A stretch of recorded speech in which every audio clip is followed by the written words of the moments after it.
ফরিদপুরের নগরকান্দায় দীর্ঘদিনের ভরাট হওয়া খালে ফিরছে প্রাণ।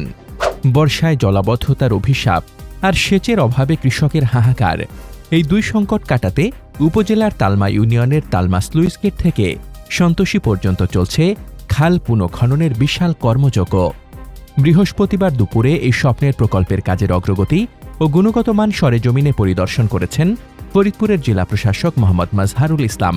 দুপুরে প্রকল্প এলাকায় পৌঁছে জেলা প্রশাসক খনন কাজের বর্তমান অবস্থা ঘুরে দেখেন এবং সংশ্লিষ্ট কর্মকর্তাদের কাছ থেকে কাজের বিস্তারিত খোঁজ খবর নেন। এ সময় কাজের সার্বিক অগ্রগতি দেখে তিনি সন্তোষ প্রকাশ করেন। পরিদর্শনকালে জেলা প্রশাসক মোহাম্মদ মাজহারুল ইসলাম বলেন, খাল পুনঃখনন এই এলাকার জন্য আশীর্বাদ।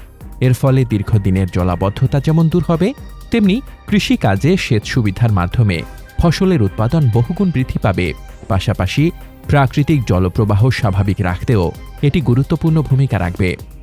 আমাদের মাননীয় প্রধানমন্ত্রী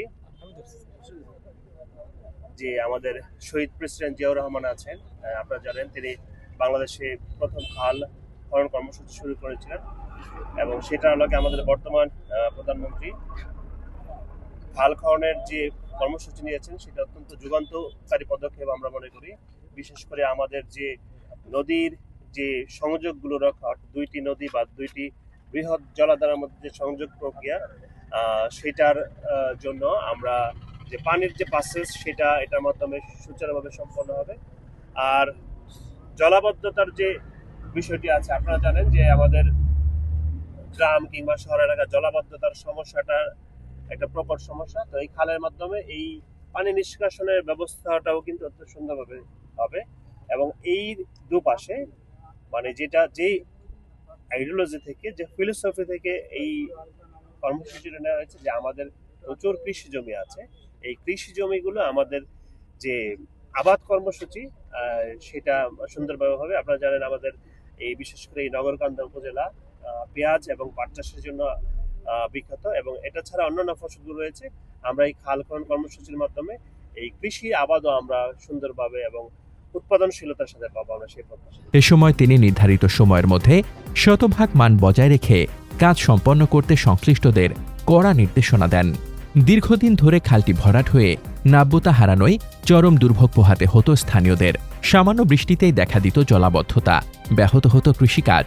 স্থানীয় বাসিন্দারা জানান, এই খালটি খননের ফলে তাদের দীর্ঘদিনের দুঃখ ঘুচতে চলেছে। পানি নিষ্কাশন ব্যবস্থা উন্নত হওয়ার পাশাপাশি এলাকার অর্থনীতি ও জনজীবনে এর ব্যাপক ইতিবাচক প্রভাব পড়বে বলে আশা তাদের। জেলা প্রশাসকের এই পরিদর্শনকালে তার সঙ্গী ছিলেন নগরকান্দা উপজেলা নির্বাহী কর্মকর্তা সাইফুল ইসলাম, সালথা উপজেলা নির্বাহী কর্মকর্তা দবির উদ্দিন, প্রকল্প বাস্তবায়ন কর্মকর্তা মোহাম্মদ আমিনুল ইসলাম, তালমা ইউনিয়ন পরিষদের চেয়ারম্যান কামাল হোসেন মিয়া এবং নগরকান্দা উপজেলা বিএনপির সাবেক সাধারণ সম্পাদক সাইফুর রহমান মুকুল সহ স্থানীয় গণ্যমান্য ব্যক্তিবর্গ। খাল পরিদর্শনের আগে জেলা প্রশাসক নগরকান্দা উপজেলা পরিষদ হলরুমে এক গুরুত্বপূর্ণ মতবিনিময় সভায় অংশ নেন। সেখানে তিনি বিভিন্ন সরকারি দপ্তরের কর্মকর্তা, জনপ্রতিনিধি, সাংবাদিক ও সুশীল সমাজের প্রতিনিধিদের সঙ্গে এলাকার উন্নয়নমূলক কর্মকাণ্ড নিয়ে আলোচনা করেন এবং সবাইকে আন্তরিকতার সঙ্গে নিজ নিজ দায়িত্ব পালনের আহ্বান জানান। সবশেষে তিনি উপজেলার ঐতিহ্যবাহী মানিকদি আনেচিয়া দরবার শরীফ পরিদর্শন করেন এবং মাজার জিয়ারতের মাধ্যমে তার সফর সমাপ্ত করেন।